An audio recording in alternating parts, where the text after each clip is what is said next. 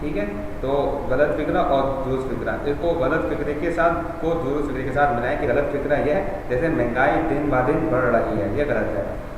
صحیح جملہ کیا ہے؟ مہنگائی روز بروز بڑھ رہی ہے۔ ٹھیک ہے، امید ہے کہ آپ کو آج کا لیکچر سمجھ میں آیا۔ اگر کوئی بات بھی آپ کو سمجھ میں نہیں آئی آپ وہ ہم سے پوچھ سکتے ہیں۔ السلام علیکم ورحمۃ اللہ وبرکاتہ۔